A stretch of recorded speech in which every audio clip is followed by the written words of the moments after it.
Vampire सुनते ही आपके मन में क्या आता है?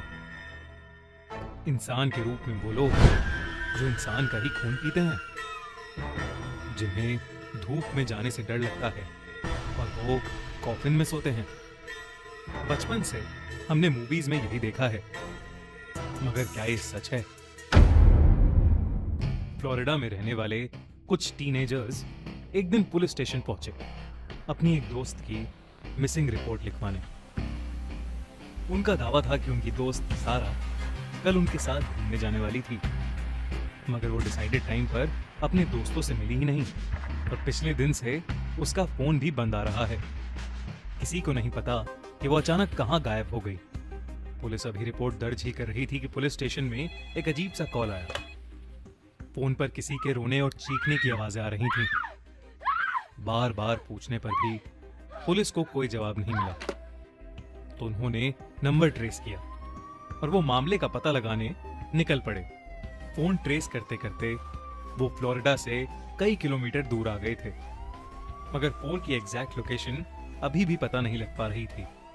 तभी पुलिस वैन में बैठे दो ऑफिसर्स ब्रैड और डेरेक ने रोड साइड पर किसी को गिरा हुआ देखा।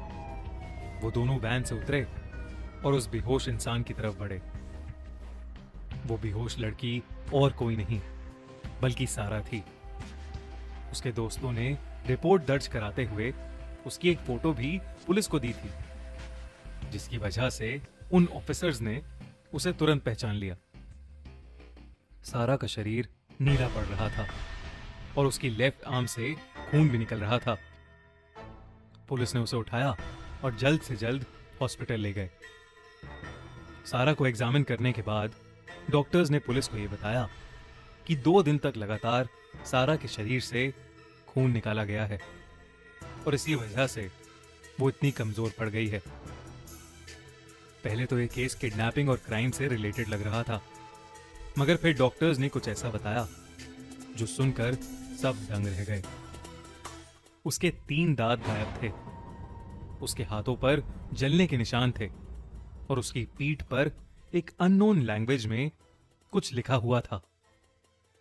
ये सब देखने के बाद ब्रैड और डेरेक को विश्वास हो चुका था कि सारा को किसी बहुत ही डेंजरस ग्रुप ने किडनैप किया था। ब्रैड ने अपने साथी डेरेक को सारा के कपड़ों से मिले सैंपल्स दिए और उससे जितनी भी इंफॉर्मेशन निकल सकती थी डेरेक को निकालने को कहा। ब्रैड खुद भी उसी रात इन्वेस्टिगेशन के लिए निकल गया था। तकरीबन 1 घंटा गाड़ी चलाने के बाद वो शहर से दूर जंगल में पहुंच चुका था। उसे वो जगह मिल गई जहां सारा उन्हें मिली थी। वो उसी रास्ते पर और आगे जाने लगा, लेकिन थोड़ी देर बाद ब्रैड वहीं पहुंच गया जहां से उसने चलना शुरू किया था।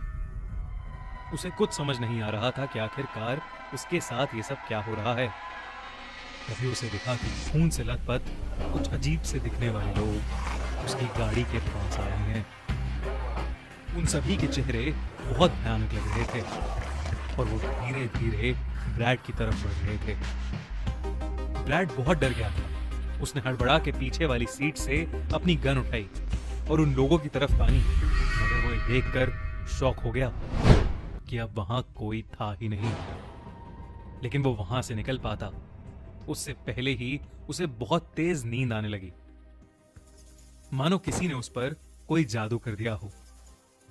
कुछ देर बाद जब ब्रैड की नींद खुली तो वो एक टेबल से बंधा हुआ था। उसके हाथ में एक पाइप लगा था जिससे उसके शरीर का खून एक बोतल में ट्रांसफर हो रहा था और उसके सामने एक लड़का और लड़की बैठे थे। वो दोनों नॉर्मल इंसानों जैसे लग रहे थे, नॉर्मली आपस में बात कर रहे थे।